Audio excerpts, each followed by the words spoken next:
Inilah rekaman detik-detik kaki pasukan Rusia dihantam drone syarat bahan peledak milik Ukraina. Pasukan Rusia yang berada dalam parit menjadi sasaran. Rekamannya beredar di Telegram pada Minggu, 8 Desember 2024.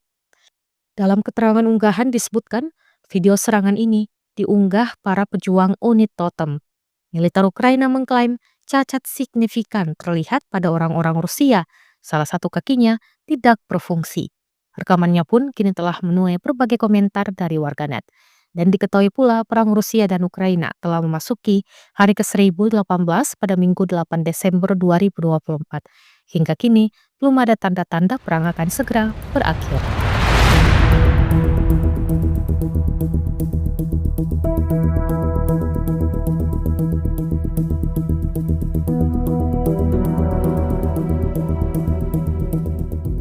Download Tribun X sekarang, menghadirkan lokal menjadi Indonesia.